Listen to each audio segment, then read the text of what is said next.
breaking, Israel opens fire.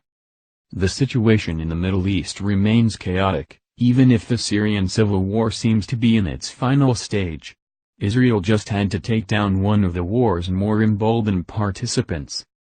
On Monday, Tel Aviv used a Patriot missile to shoot down a drone believed to be operated by Hezbollah. The drone was taken out of the sky as it tried to infiltrate the Golan Heights. The Golan Heights is Israel's version of the DMZ that separates the Jewish state from Syria. Israeli Air Force jets scrambled to the border region as the Iranian-made drone was hit with the American-made missile. The Israeli Defense Force used a simple, terse statement following the incident. A short while ago, the IDF intercepted the UAV that attempted to infiltrate Israeli airspace in the Golan Heights. So far, Israeli investigators believe that the drone was launched from Syria with the purpose of making a reconnaissance flight. A similar incident occurred in April when Israeli missiles took down a drone launched from Syrian airspace. The IDF and Israeli intelligence services believe that the Damascus airport is one of many storage facilities where Iranian weapons are housed. As for the Syrian government of Bashar al-Assad, it is no friend of Israel, and several border incidents near the Golan Heights have erupted during the Syrian civil war. In particular, stray artillery shells lobbed by either the Syrian Arab Army or its various affiliates have forced the Israeli army into several confrontations. Many on the other side in Syria accuse Tel Aviv of providing support to the Syrian rebels, even including ISIS.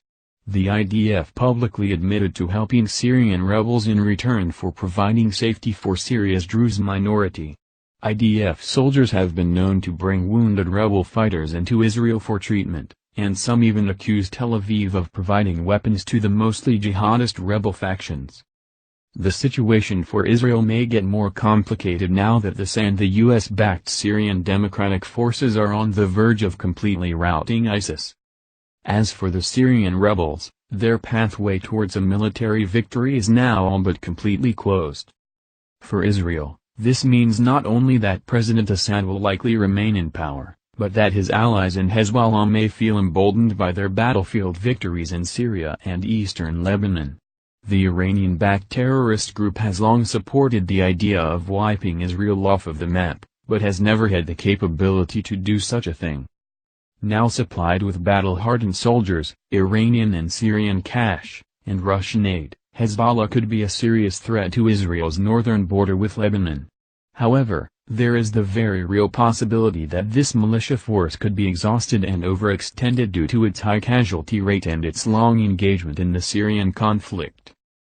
As the Syrian conflict reaches its climax, expect more Hezbollah and Iranian reconnaissance flights over Israel's border regions. Thanks to on-the-ground victories and Russian support, Iran may feel like the new hegemon in the region and is thus willing to flex its muscle.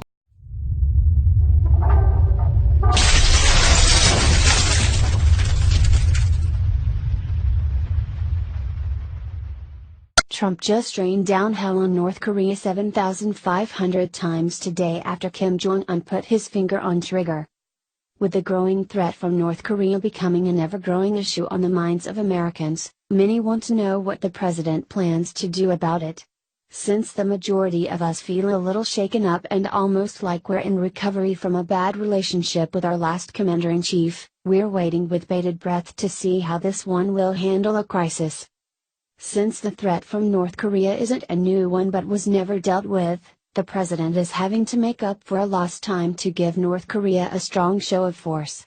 Even though it's not very appealing to the liberal agenda, the United States military is poised and ready to strike, should North Korea's dictator decide to follow through on his many threats.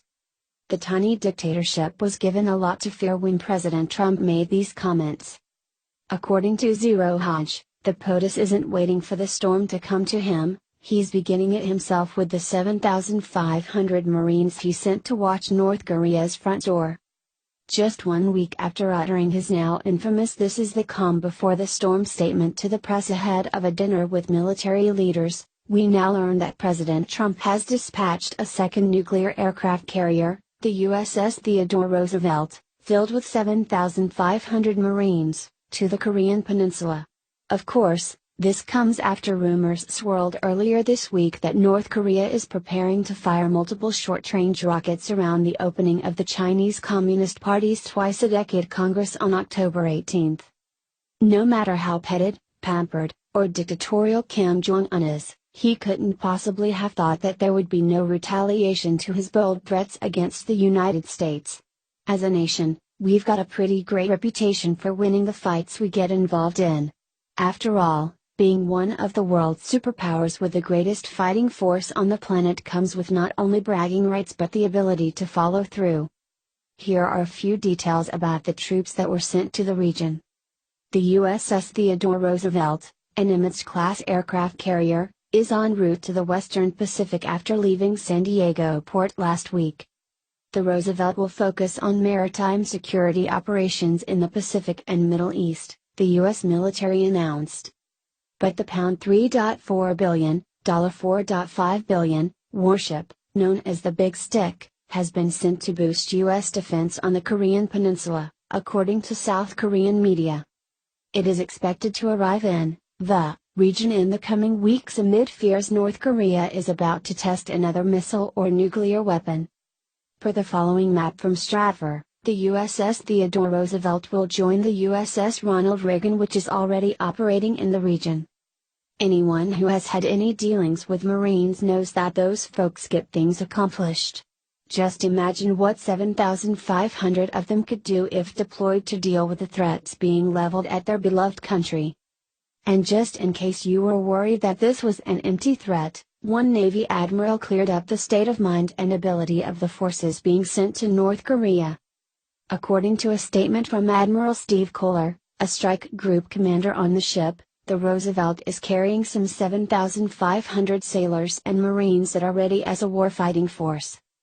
The U.S. Navy Carrier Strike Group is the most versatile, capable force at sea, he said in a statement before the ship's launch. After nearly a year of training and integration exercises, the entire team is ready as a warfighting force and ready to carry out the nation's tasking. Many consider this move to be the action that the president was referring to in the video above. There's little chance that when the president makes a threat, it will be an empty one, but it's still surprising for those of us who had lost hope in our former military leader to see a strong move this quickly. Of course, as we noted above, this buildup of naval forces in the Pacific follows an ominous warning from the president last week that preceded a dinner with military leaders. You guys know what this represents? Maybe it's the calm before the storm, he said. It could be the calm before the storm. A reporter quickly asked what the storm might be. Is it Iran, ISIS, what's the storm? To which he replied, "You'll find out." And find out we did. Anyone who was worried about the safety of our country under Obama can now sleep in peace knowing that the situation is being handled. It may not make everyone happy that the president is matching every threat with a military action of his own, but sometimes you've just got to fight fire with fire and they'll be happy when it stops us from being attacked. They'll find out.